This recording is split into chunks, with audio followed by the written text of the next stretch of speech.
So when a boat sails into the wind, it has to tack through that wind to make its way. And that's the best analogy I can think of for this episode, because although I am going forward, it's not in the direction that I set out to at the start of this week, which is why I'm working on that, not that, which I would much prefer to be working on. And well, that's just life sometimes, isn't it? Anyway, welcome back to Carol, trying to be reborn but getting a bit stuck.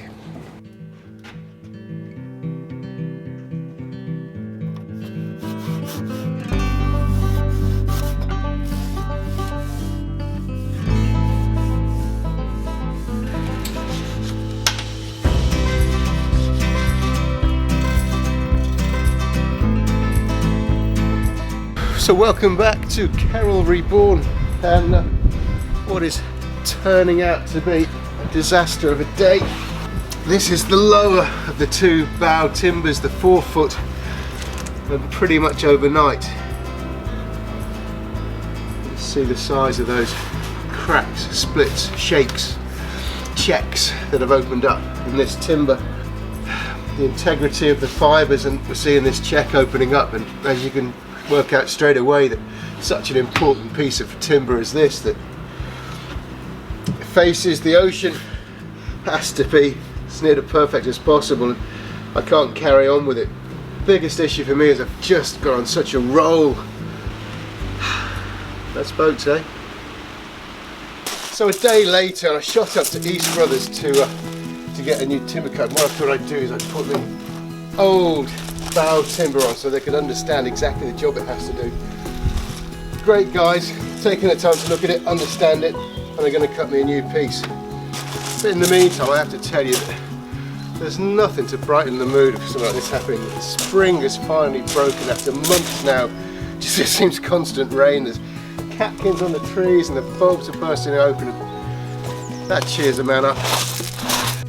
Just got to say, while I'm at home, you might notice there's various other recognisable bits of boat that I've got dotted around pretending to be ornaments, because I daren't throw all of the old timbers away because I might need them for templating or reminding me how to put it back together. And I figured that making them look like ornaments might make my landlord think that they were ornaments, not just bits of junk. Now, isn't it just the way sometimes that things turn on a sixpence? As one door closes, another one opens up. So, just the serendipity of the day. I was on the way back to the boatyard with those timbers from East with the split timber. Maudlin because of the cost of it all. I got a phone call to tell me that someone's volunteering this gift, which may not look much to you, but to me, it's priceless. This is some very old joists, beams and lintels of Iroko. Now, I'm not particularly in love with Iroko as a boat building material. I think it's overused for many jobs, but you see the size of these timbers. When Iroko's in compression, which is the job I needed to do as a deadwood, it's perfect. Look at the grain just coming to life. I'll take the silvering away. No idea what I'm going to do with them till I need. Slowly running out of space in the boat tent.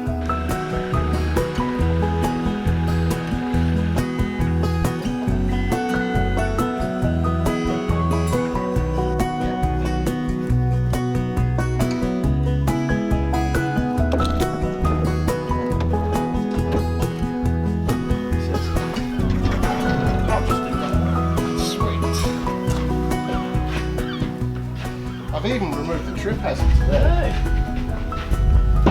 Oh, not that. That went right into my leg.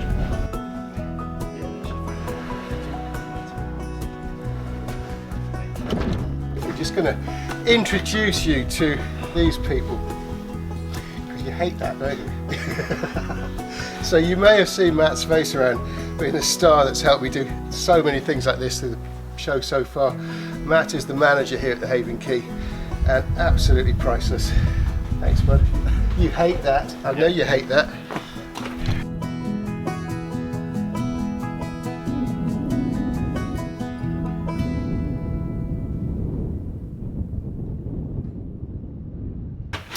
So anyway, the new timbers will come when they come, we just have to wait. That means I'm going to abandon this project of the stem.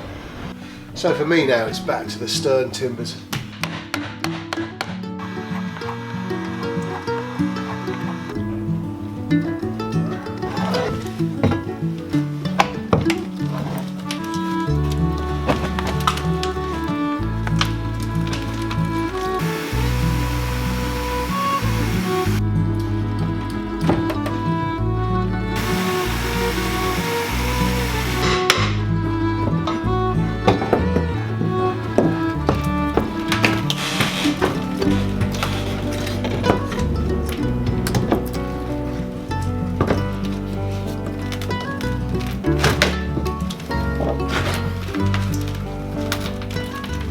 So here we are on that leg of the journey that I set out to remove these stern timbers. Although I'm halfway through, I'm actually going to choose to throw another tack in and do something else, because my mission here was to get these timbers out. But as I'm doing it, I'm really of a mind that I'd be foolish to keep on going until I've at least got some more structure in the bows of the boat. As I'm walking around up and down the ladders and inside and outside getting these fixings cut away, the whole structure is getting so weak and flimsy, I think I'd be foolish to carry on doing this. I certainly need to put a lot more structure over the stern planking just to support it before I take any more apart. So I'm going to go do something else, tack 3 if you like. But I thought I'd just stop and just run the camera over this area for you for a while, because to me it's the most amazing juxtaposition where we have one side where you can see a boat complete with the planks on, and then flip round to this side and see the incredible timbers that make up the very bones, that make up a very skeleton. Well, you know, I'm that romantic idiot that finds these old wooden boats beautiful things, but that beauty to me is in the DNA of them, the very bones of them. I'm just watching these bevels roll from pretty much square here, turning as the planks come in, where the stern post meets the horn timber, and then flattening back off again. And it's a good job I'm interested, because I'm an idiot that's going to have to copy all this geometry and replace it. So it's just a lovely time to see a wooden boat. It does beg the question, what should I do next? Actually, what I'm going to do next is just in there.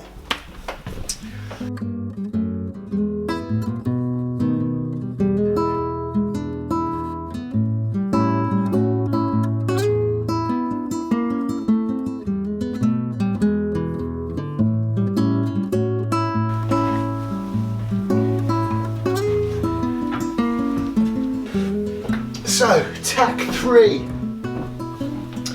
As I've been coming in and out of the boat and doing a lot of sitting and staring, as you do with boat projects, in uncomfortable places, I was thinking, these 2 timbers, which are the bilge stringers, they're in fabulous condition. They're original, they're in fabulous condition, and I'm definitely going to be using them again. But what would be great would be to get them out of the boat, cleaned up, repaired, remove all the old fixings and fastenings, plug everything, give them a freshen up and get them back in. And actually that would be a damn sight easier to do now, because I can slide them out before the stem timbers come back in again, slide them back in, repaired, and just hang them up out of the way for now.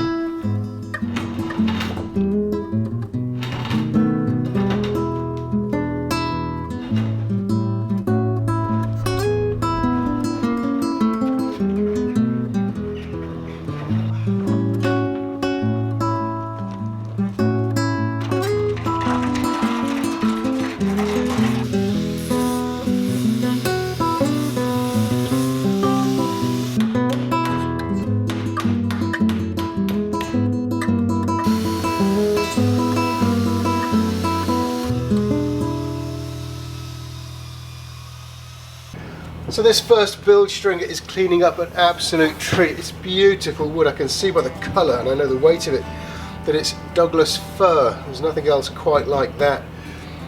A couple of problems along its length apart from the fixing holes. There was an old split that ran through here. That would have probably happened on day one. There was a knot running through and it probably gave away because of that, and somebody at some point has put a couple of fastenings down through it to pin it. I'd have probably done the same if it was in the boat, because you can see what a monstrous task it is to get this out of the boat to do a good repair. Anyway, I'm just letting in what I call a graving piece. I think other people call them Dutchmen, but just a strip of timber cut in and sitting along, glued on, that holds it all together. It's only 1/4 of an inch, plenty strong enough. The timber I'm using to do this, by the way, is the beautiful pitch pine planking, or this is the scent out of one of the planks between the fixings. It's just the most fabulous timber. This is 90 odd years old. It's been sat in salt water for the majority of its life, and yet it just smells of the forest it came from. So I'm just reclaiming as much as I can, taking out the centres, and that's becoming the material to repair this. I have to confess I'm going to have to do another one, because somebody was a bit overzealous with the jag saw when he cut the fastenings away, so there's a bit of a scallop to fill it. Fine.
Well, there you go.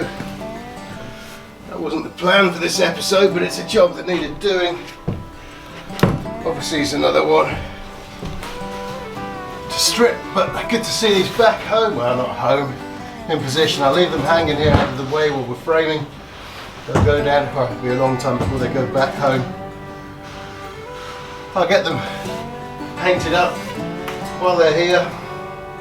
Anyway, that's enough for me from this time, and to say thank you for watching.